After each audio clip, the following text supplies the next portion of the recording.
Hi everyone, welcome back to Chai and Chat with Neha. And today we are going to talk about a very important topic that my heart is very close to. And today we have a guest whose heart is also in the same area as well. And without further ado, I would like to call Ruchi. Hi Ruchi, welcome to Chai and Chat with Neha. Hi, Welcome to the show. Neha. Thank you for having me. No problems. It's totally my pleasure. With the work you're doing, I felt like I really need to call you and start talking about it because there are so many when we talk about, and the topic that we are going to talk about is climate change. So when we talk about climate change, right, there are so many things out there. People get overwhelmed and Yes. then they feel like we are living our lives. Why do we need this? What is this act that we are talking about? What is carbon footprint? There's just so many things attached with climate change. So please tell me, what do you do? Good. It's my pleasure to be chatting with you about this important topic and my story and my journey.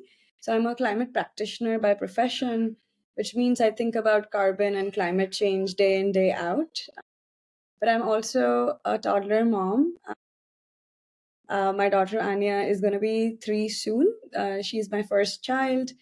And as I entered motherhood, this topic became even top of my mind, thinking about, yes, like the world has many problems, but there are so many good things in the world too. And how do I balance that? I don't want to raise my child with fear and instill fear in her mind. I mean, world is beautiful, right? So I really started to think about that.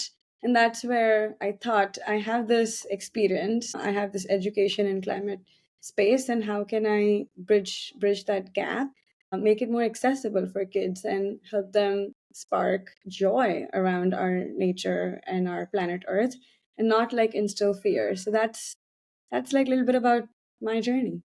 Wow, that's so inspiring. You are doing what people generally think we should do something about it. You are doing it professionally.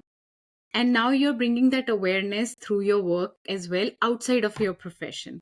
Could you please shed some little light of what you're doing outside your profession? Yeah, absolutely. So I became a children's book author, and the reason I chose books as a medium is again driving from my own experience being a mother. And me and my daughter and our family as a whole, we love books. We have been introducing her to books since I can say day one, like reading early books, and then now we are avid library goers. She demands to go to libraries. That's how I thought, if I really want to spark a joy about our planet and things around climate, books are a great starting point. So that's why I decided to be an author. I also noticed, as part of all my research, that there are not that many books that talk about carbon in a fundamental way that sparks joy and curiosity, right? We talk about space and all the other complex abstract concepts, but not carbon in particular. So I decided to write about that myself, and that's how my journey as an author started. Nice, nice. So I believe you have launched your book just a month back. And what are the kind of reviews you're getting back? Like what are the things that you're hearing? Because when we do something, right, we don't know if we are going in the right direction. Do people want to know? So what are you hearing? Absolutely, yes. The book launched just about a month ago. It's I still feel surreal because I have no formal background in book writing. I've never been an author. All I knew is that I wanted this to go out in a meaningful way and make things more accessible to people, to families, to educators who really are interested in this space, right? So, in terms of my feedback and reviews I've been getting, it's been actually overwhelming. Mostly, I am hearing that these are things that they have not thought about. So, like seeing a book on this topic has been exciting. I'm getting a lot of good reviews from librarians, parents like us, school teachers. And frankly, most of my outreach has been sort of cold outreach because I don't have a large network in this space. So I've been just doing my own research on what these groups are doing and reaching out to them with my books. And the book is available in several libraries across Bay Area, in several bookstores, and also a few schools have ordered books, and more happening as we speak. Wow, and that's really inspiring because first of all, like how you said, you never knew how to reach to these people, right? Yes. And how people are reverting back to it or reacting to it, it's really so surreal because, like how you said, schools are also ordering books. Yes. So that means they want to teach kids what is exactly going on and how to really work around it or help adults or the grown-ups to learn more about it as well. So, and coming back to your profession as well, like I want to take some experience from there. Why it is important that we should teach about such things at such tender age? Yeah, that's such a great question. And I kept thinking about that as part of my journey and why I'm so fixated on carbon, like why I just want to talk about that. And frankly, my opinion is that carbon these days has a very bad reputation given climate change and things we are seeing around us, right? But if we take a step back, it's a fundamental building block of life, right? Like without carbon, actually, life on Earth cannot exist. And I want kids to recognize that versus being caught up into, oh, climate change is happening and how our world is gonna be in a very, very bad state. Like those things are real, but we want to start with the positives first, right? Yes. And that's why I want to introduce this topic really, really early on. For me, honestly, success is even if a kid like reads the book, fall into love with a tree or some nature elements, like that's great, right? Because we want to inculcate that sort of love for things around us. And that's how they will eventually start to care. And that's what ultimately we need for people to care about this issue. So like that's like a very broad, basic, foundational approach I am taking. I'm not through my book or any other events that I'm doing as part of my author journey. I'm not really focusing on these are the 5 things you should be doing at home, which you should be doing. I'm not gonna deny that, but I really want to start with foundation first and how you inculcate sort of care and understanding around that. Sure. So, just for our viewers and who are listening to this podcast, what is carbon and why it is so important? Yeah, I think the way I think about that is it's a hidden helper. It's your friend. Okay. Without that, like I said earlier, things cannot exist on our planet, right? So I really want kids to, and even for adults, to like think about carbon in that framing and mindset. Eventually you can talk about carbon every day as you're going out, you see something, as you're eating food, carbon is in there, right? Making it sort of your common household friend is a way to think about it. I think the challenge that most parents and educators face in bringing this concept to life is it's invisible. So I cannot like have them touch in a very direct way, right? So through the book and through our illustrations, we are trying to make it really, really relatable. And that's why if you get to like see the book, we are relating to how carbon is in trees, in animals, in oceans, like things that they know already or they can relate to or they can touch and feel. um, so that's like my hope as to how we should start to think about it. Got it. And when people, we have heard the term carbon footprint, right? Yes. So when people hear or see this term that reduce the carbon footprint, what does that exactly mean? Yes, that's a great question. It's in some ways it's an abstract concept, right? And measurement is sort of about accounting. And there is not a perfect way, right? Like if you want to measure success, there is not a perfect way. Different people have different metrics. So there are, I mean, standards out there and whatnot. But the way I think about it is how can we use our common sense in terms of a carbon footprint or carbon reduction, right? Hmm. Do things in our daily life, it has an impact. It's not like you can ever do things which has zero impact in real sense, right? Like zero carbon footprint. So how can you be just more mindful about it?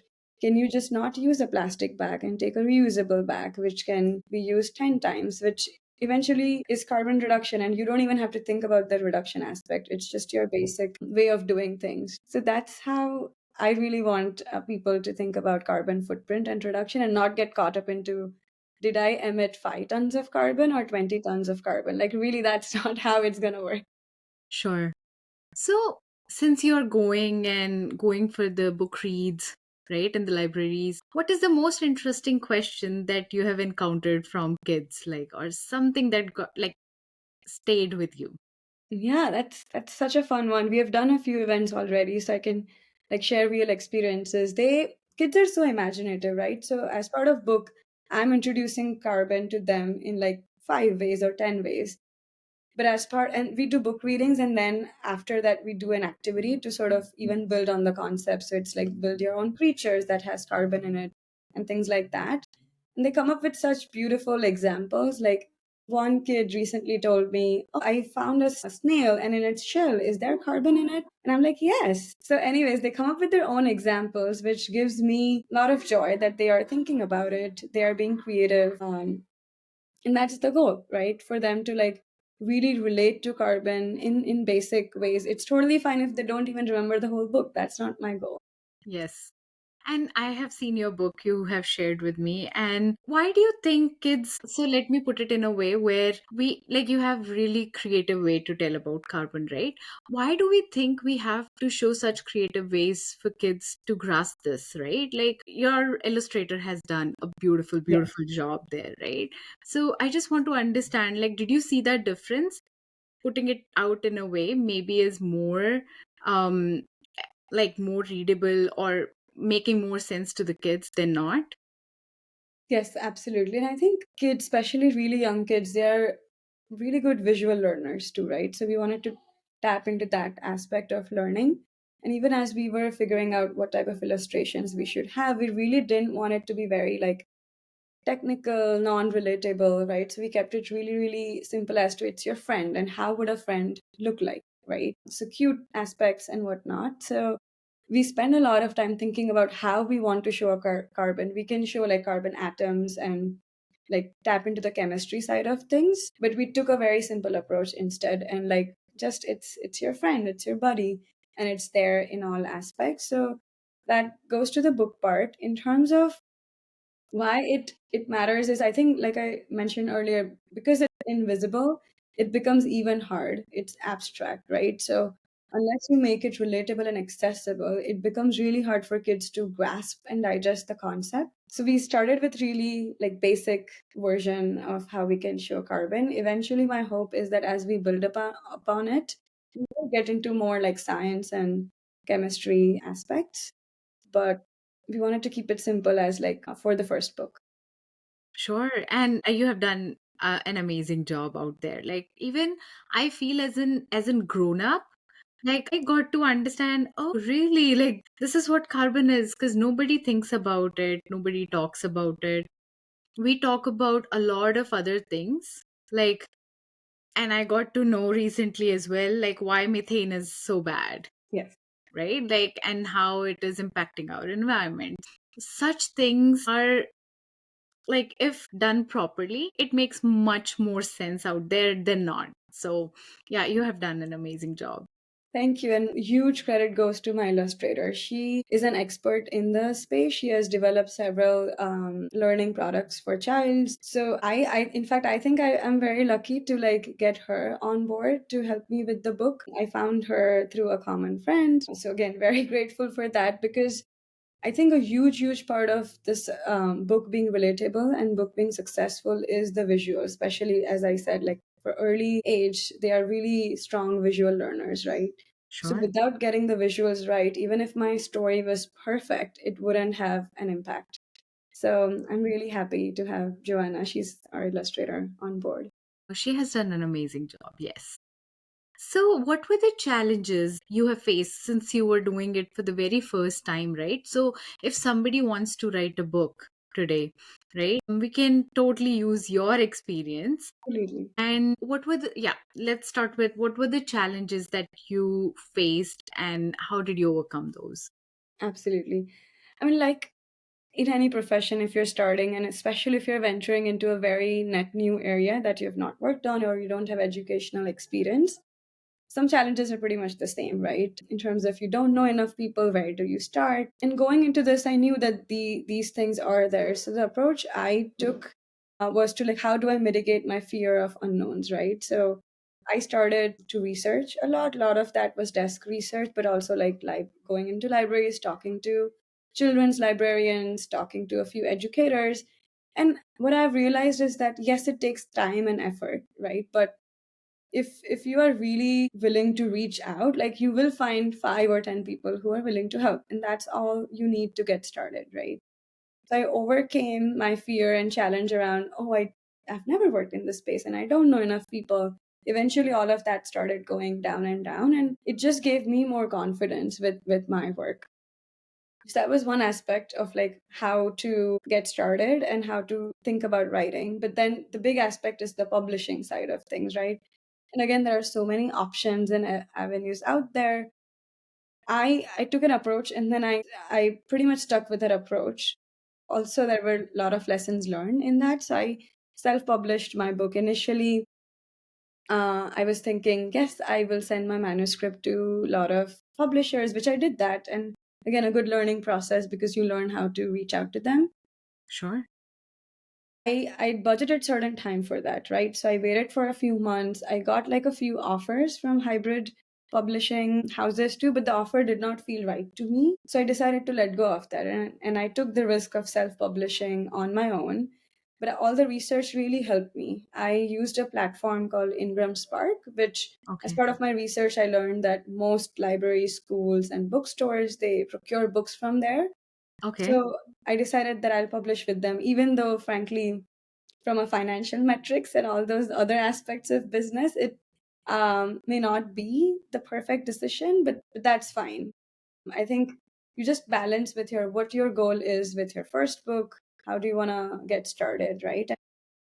My ambition is to write more books, right? So now I have a lot of lessons learned, which I'll refine on for my next book. But all to Sure. say that these challenges, there are challenges, but I feel like with lots of resources out there, with some, if you can find good mentors and whatnot, things are achievable. So I don't want people to feel like, oh, writing a book is just impossible. And in this day and age, things are absolutely possible if you're really willing to take the plunge.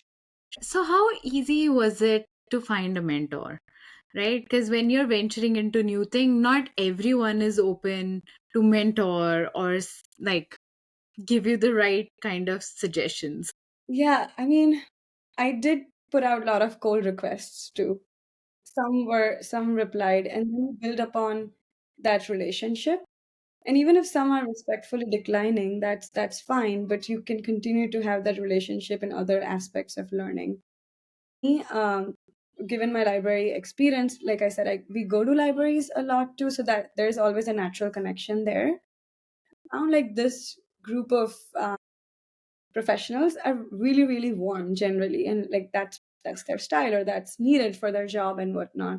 So I found great mentors as a few children's librarian educators. Again, it was a bit of a cold outreach, but probably because the theme that I was tackling, they got interested in supporting my work. Also, I found through Instagram a lot of parents or like influencers were writing about things on nature and such topics, but you have to be open to like sending 100 notes or emails, and maybe 5 will show up, and that's fine, right? So I'm really grateful to those people who are supporting, and I continue to nurture that relationship. It's okay if they cannot like give me time on this thing, but I can learn from them on other areas. I'm always very open minded because ultimately they're doing a favor to me at this point, right? So you need to be mindful about that. Oh, that's such a nice thing you said, right? Like, not many people think it like that. And I think it also is vibe. With vibe, Yes. so whenever we send messages, there is always an energy that, we always have that, right? Even we talk about, like, even we are doing this podcast, when you sent the message, like, it Yes. was such an instant connection. I could feel that. And I saw your book and I could see so much potential there is. So I'm sure, like how you said, the professionals, and I feel when people have attained a certain level in their lives, they become humble, right? So Exactly. that's how I see things. When Yeah. people are humble, oh, definitely reach out to those people because they have seen the life and they know what it takes to be there. Exactly. And your vibe, like, it's very warm. So I'm sure, like, that's why people, reverted back the way they did. Yeah, and to your point, like we just need to be humble and keep going. Like you have to have the big picture in the mind, right? It's fine if everybody doesn't respond. Like initially earlier in my career for other aspects, like I would get hung up on, oh, why this person is not responding and whatnot. But it's fine and they have their own lives, right? So we just be respectful and move forward. Right, right. Wow, that's so beautiful thing to say to people out there who are just starting and maybe are not getting the responses that they are they are hoping to get. Yeah, it just would take little more time, but just like have faith Exactly. and yeah, like things will turn out. Yes. So since you're going to like reading sessions and we talked about kids, but what are the feedbacks that you're getting from parents or the librarians or like who have seen similar books? Not exactly same, but similar books. Like what are the kind of feedbacks that you're hearing? Yeah, and I would love to talk about like each group as feedback varies depending on the groups, right? So for parents, mostly the feedback is around the concept feels really fresh to them. They did not know or they have never even talked about this element to their kids. It's a great starting point. And I get those reviews on like my Amazon and all of that. So some directly send like notes to me. But also I learned a lot when I was beta testing the book, right? I had 100 plus testers help me, and I had categorized my testers by their profession. So some were parents like us, educators, librarians, like influencers, book influencers. And I got a lot of feedback at that point too, like how to use simple words, simple concepts. I also took the approach of rhyming. Rhyming, like I realized my daughter enjoys that when there is that in a book. So I tried to incorporate that. The rhyming is frankly really, really hard to achieve because you have to keep refining the words and the couplets till you hit the right spot, right? Sure. But I got feedback on like specific words that I was using in my manuscript and I've changed them. So I went through like 100 plus drafts to be honest. Wow.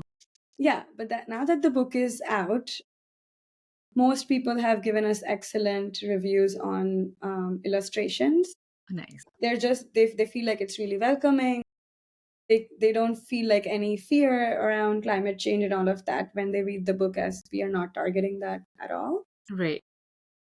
Yeah, and then from the bookstore curators who like actually procure the books, I got some good feedback and again lessons learned for me on. I think the book quality is pretty good, but there are more things that I can be doing in my next book. So I definitely have lots of notes stashed on what I can be doing better. So yeah, mostly the feedback is positive, but even the critical things I'm getting, I really pay a lot of attention to that Sure. to improve my next book. Sure. So, do you have something in mind for grown-ups as well? And obviously, like we as grown-ups, I mean, I personally love illustrations, but probably like you'll be focusing more on like, the content and kind of content that you want to talk about. Yeah. I'm not thinking to, in terms of writing, to write something for adults. I really enjoy being in the early education space. And Sure. again, I feel like that's where the gap is. For adults, there are like plenty resources out there. And actually, my inspiration for the book, around the time I published, another book was published by a really famous climate activist and scientist. And I really respect his work. His name is Paul Hawken. He published a book called Carbon. The Okay. name itself is Carbon. Yeah. Okay. And I have referenced like his work as inspiration for my work, but of course that work is all about adults, but Okay. showing carbon in a positive way. So I my approach is also similar to his approach. Um, so I would say for adults there are plenty of resources. So my focus for now is going to be early childhood education. Got it. So, the current book that you have, like what age range does it target? Yeah. Ideally 2 to 6 years, but what I'm realizing as part of like all our events and feedback I'm getting, like even younger or older kids, because they perceive the book in different ways. So some are who can read, they're reading it and learning, and kids who cannot read, they are like enjoying the visuals, right? So when I wrote the book, my ideal age group in mind was 2 to 6 years, but I'm seeing on both the age groups, like both the ends of the age groups, people are still enjoying the Oh, book. nice, nice.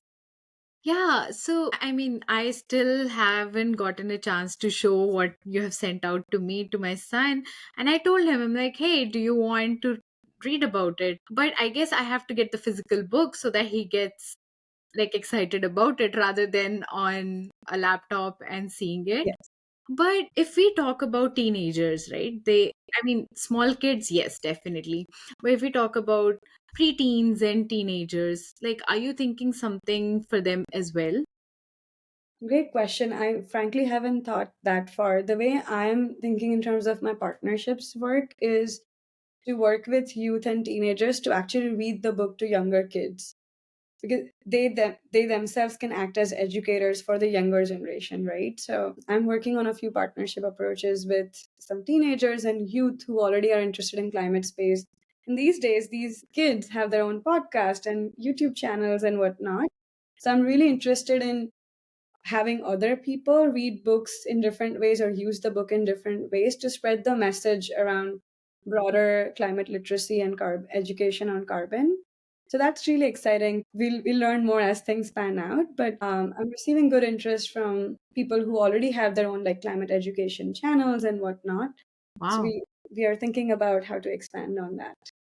Wow, kids are already doing so much. I didn't know that. Like, so when we hear climate change, we hear from the news something has happened, right? Or either we see the weather is so different now, like Yes, what we saw 10 years back, right? Like, what advice do you want to give to these educators or like parents? How can they start their kids onto that? I understand they are themselves not there, probably, right? But when we show or teach in the tender age, it stays with kids, right? So, how exactly. can they start with that? Agree. Like you said, introducing these things in early age, like why do we introduce concept of space and math in early age, right? Right. So it's sort of similar logic. And then you can build upon it, builds a foundation of generally like caring about your planet, wondering about your planet Earth, right? So I think if we start early, we can like instill a culture of common sense when it comes to climate literacy. It's not like everybody needs to be an expert on all the technical aspects of carbon and climate change, right? Like basic knowledge really goes very far, in my opinion. And like you said, youth today really care. Like they probably more than I used to care when I was a youth. I did not have that exposure. So it goes back to this whole idea of the early you expose, then you can build upon that and you can raise stewards of the planet in a proper way, right? Sure. Because I frankly, even though now I'm a climate practitioner and I have so much experience in the space, I was not exposed to these things till I would say I was like 18 years or so. In college I had some environmental classes that I had taken and that's how I got interested. But Got growing up, I don't think my parents or anybody read a book on these topics to me.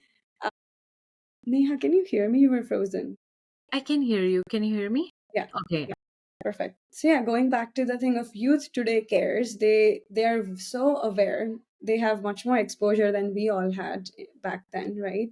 Right. So if we start early, we can like really, I would say, capitalize on their willingness to do things for their planet Earth, and they're gonna be the next generation who's gonna face probably they'll face more hardships than we face when it comes to climate, right? Yes. I just think starting early makes sense.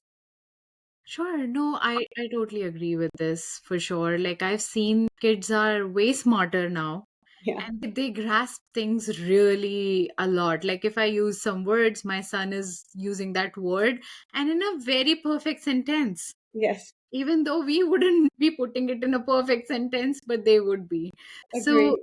yes, they're like sponges. They're like sponging it every aspect of the talk that we do.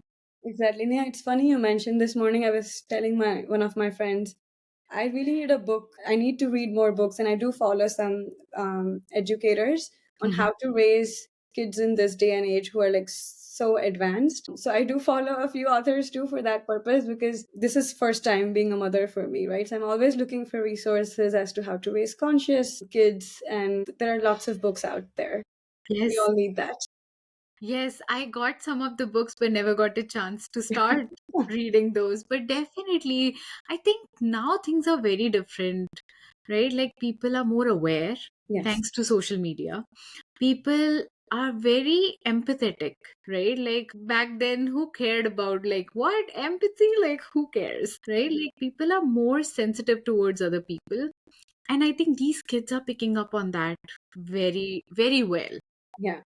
Neha, you touched on a very important topic, empathy, right? And to me, that's also about role models at home. So, especially when it comes to like climate awareness, what I try to do with my daughter is that not that I'm like a person who has zero carbon footprint, right? We all do things and have an impact.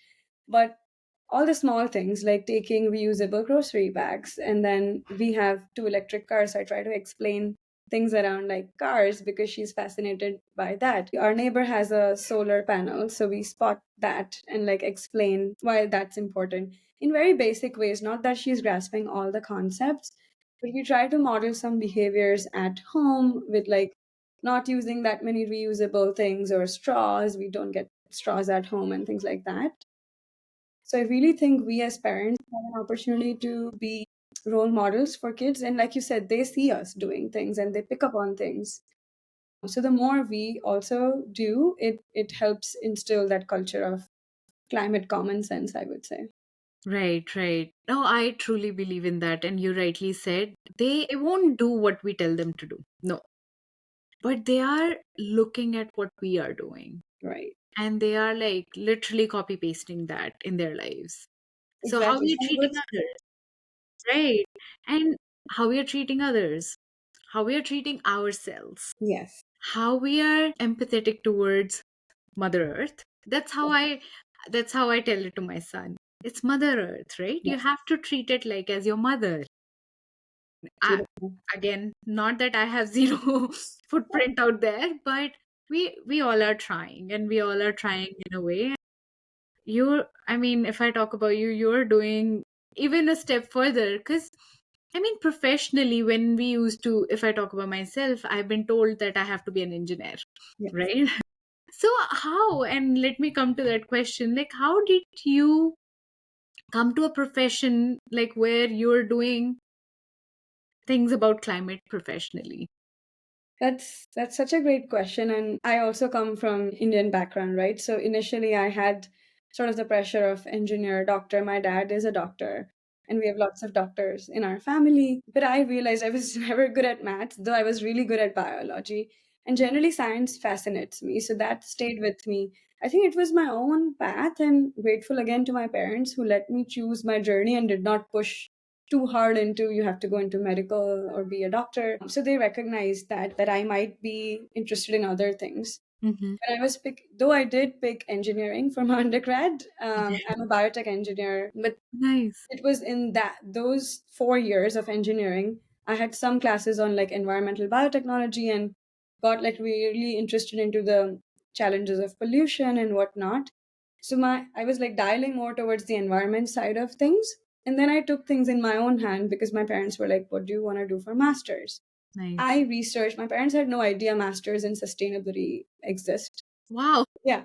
So I researched all the programs and I was very sure. I don't know where I got that sort of surety and courage from. So I researched programs in the US. I was also very sure I'd been to US before I came for my master once. And Mm-hmm. I was fascinated by how the colleges are here. I went to colleges with my friend who was here at that time. So I had like two things that I was kind of sure about. One is I want to do something in the environment space and I want to come to US to learn. Nice. So I acted on that. I found colleges, I applied at many places. Of course, it was a mix of acceptances and rejections. I landed up in University of Pennsylvania. They have UPenn. They Oh, have an amazing master's in sustainability program. And wow. now I know many colleges like across the US and other parts of the world have lots of programs. Like now climate change and climate education is a huge thing. So for people who want to do similar things, I feel like there are lots of educational opportunities and even career opportunities, right? Like it's been 10 years I've been working in this space. Wow. I've changed sectors and jobs, but I've never have had a thought of like I don't want to work in climate anymore and let me become computer engineer or something else. Sure.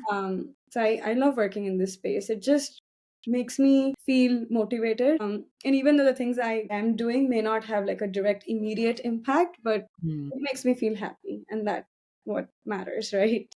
Right. I mean, not immediate impact, but there is an impact. Yes. No, so we call it a ripple effect. Yes. Even if it's a small drop, it will show some effect to the overall, like, people talking to you, right? Like, look at you, like, now you're writing books for kids, so you're doing amazing work out there. And I am so I don't know how to put it in a way, in words. I feel so grateful to talk to you today, because these are the things that we, and what you're doing is like the right thing to do. Like, teach the kids, start the foundation right, Hmm. the basics. I feel like I'm so grateful. Thank you to this chai and chat, because of which I'm talking to such an amazing people like yourself and what you're doing out there. Totally, Neha. And no, I really appreciate you having me, giving me this opportunity to meet more viewers. And I hope as people watch us, if they have questions, like I always have an open door. They can reach out to me on Instagram, via email, as they see fit. I do enjoy really, especially if there's like career change and whatnot, people are considering to talk to people on those things too. So be it books or not books, I just love talking about these things. I'm happy to chat further. Well, thank you so much. That was so sweet, Ruchi. And if, let's say, somebody not in Bay Area, they want to order your books, so how can they do that?